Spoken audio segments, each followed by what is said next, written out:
So we're going to debate about endurance athletes and regular population athletes, right? Yeah. And so you've spent time in the gym. I've spent most of my time outdoors, right? Right. I've been working in the gym setting for the past 10 years. And I've been stuck outside for the past 32 years. Spent an adequate amount of time in the gym, but you know, the big question is from a training kind of population. I mean, typically you go glutes. It's glutes and hams really define kind of most power and movement in a gym setting. Is that right? I wouldn't say necessarily define power and movement, but what we look at in a general population setting is that most of them are sedentary. And whenever you're in this seated position most of the time, you know, the glutes are some of the largest and most powerful muscles in the body, and if they're not used, they tend to shut down. Whenever they shut down, the body will fall into this adaptation period. And then this adaptation process, that leads to decreased mobility and then further problems down the line. So, but the glutes define the movement? Glutes have a lot to do with it, yeah. Glutes need to be powerful, they need to be working. So, you know, a Kenyan runner, for instance, you know, I mean, I look at a lot of runners and I see that their glutes aren't overly developed. Mm-hmm. Are we talking about size? Are we just talking about strength? What is it that from your side? Being sure they work. And the easiest way we would define whether they work or not is posture. Looking at posture, looking at a functional movement screen or a functional movement assessment to determine, are the glutes doing their job? Doing their job, are they able to produce force? Are they able to adequately reduce force? And can they stabilize the hip complex in an effort to decrease the chance of injury? Okay, so if we look here and we're talking glutes right there, they've got an adequate amount of junk in the trunk there. And then we've got knee, then we've got ankle here, right? Mm-hmm. And then you're talking about kind of this position right there, right? Mm-hmm. So, but what you're saying is the glutes are going to control the movement, but here's the problem is when I look at kind of glutes and I think the knees coming forward here and the body kind of arching out here. So this is a typical kind of dysfunctional kind of, you know, you got the lordosis in the lower back, you got the knees going forward, the butt going back here. We see this quite a bit in either knees forward or hyperextended knees. A lot of times when the pelvis drops forward, the knees can come back into a hyperextended position. So you're saying here, right there? Well, you know, for most cases to get that knee, you know, behind, you know, some kind of hyperextension there, you know, you're suspect to a lot of injury. But here's the deal is if the glutes define kind of maximum movement and force and power and all that, what about the whole Achilles and soleus region, the lower leg complex, which is going to define the ability to move in that midfoot region so that we can have more knee mobility, and then we're going to be able to activate the glutes more. But in order to activate the glutes, we're going to have foot functionality to be able to get that. There's definitely a strong correlation between the ankle joint and the hip joint, and there's significant studies that show that. If this here doesn't fire, then we start to lose a certain amount of control in the ankle. But then the reverse is also true, or vice versa. If we start to lose function in the ankle, or control of the foot, then we start to have problems up here in the hip. And ultimately, the knee is at the mercy of the two. You know, we say that the glutes are the steering wheel for the knee. The glute defines where the knee goes, but that doesn't negate the importance of proper range of motion through the ankle joint. I get that, but if let's just take simple practicality to this. I'm going to go back to my endurance athlete. I'm going to talk to my runner. I'm going to talk to my cyclist. And, you know, the idea of that the glute is going to drive the force. And, you know, we've got this reality of ground, and we've got ground force reaction. And absolutely. The body's going to compromise through that space no matter what. I mean, when the body gets tired, the knee's going to go forward, the butt goes back, the pelvis tilts. We impede on that L4-5 area there. But if I want to move the most efficient way, I'm going to move really core to extremity.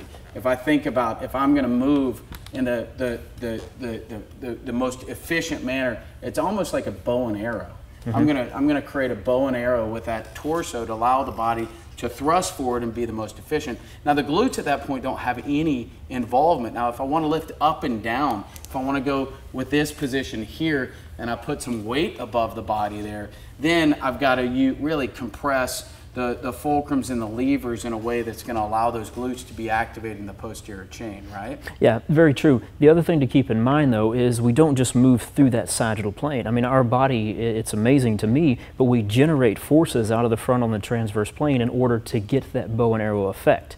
And then that's where the glutes can start to come into a little bit more play. So that being said, though, this area here, the foot and lower leg, you're talking about the posterior chain, right? You're saying activation of the posterior chain. Sure, posterior chain, if that's what you want to call it. But what about, you know, you're not really capitalizing on the soleus and posterior region. So if I create length here, I'm going to allow you to load the ball of the foot more organically because I'm going to allow the body to get more in this arrow type position. I'm going to bow the body to be able to thrust forward. Like the Prefontaine movie, deepest state of penetration. That's how he wanted him to run, to drive force.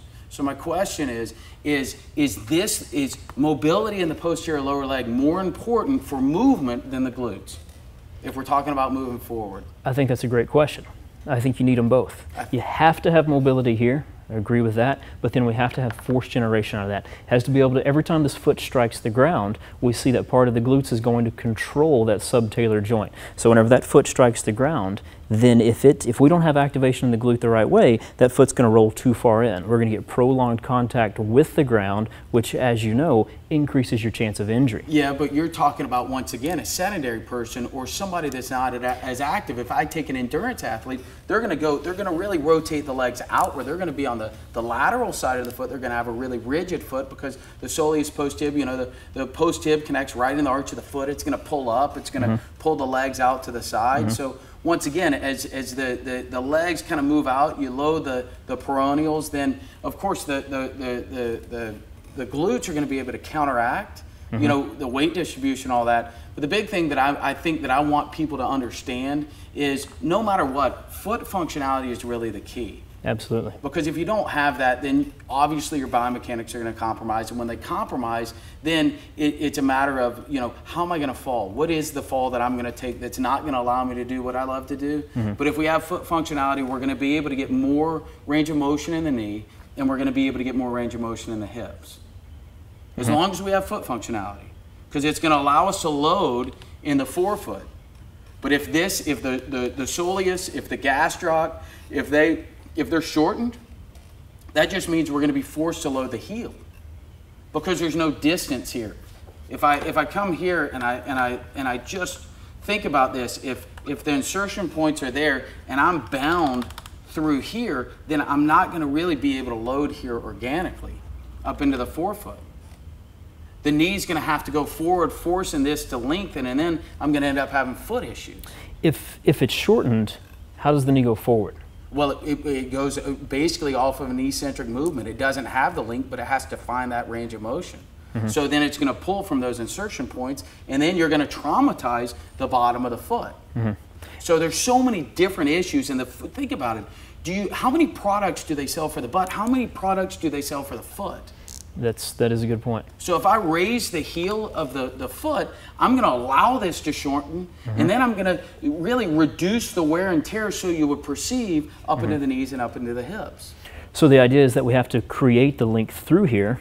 Yes. Get the heel to sit down on the ground. Open up. You know, the other part to keep in mind is that the foot, the knee, and the hip, they all work together. Right. So we have to open up range of motion here so the ankle can work better, takes pressure off the knee, and therefore we can get better activation out of the glutes. Absolutely, and then you're going to be a more efficient athlete. Right. So the big deal is what we want you to understand is it doesn't matter if you're a sedentary athlete or an endurance athlete. What we want you to think about is the more foot functionality you have, the more range of motion you have in the foot, it's going to take the wear and tear off of the joints, but then we can really start to think about the strengthening and force and all of the areas of training the muscle groups. I kind of got lost there, but the point is, create more foot functionality, we're going to be able to strengthen other areas in your body in a more efficient manner. Would you agree with that? I agree.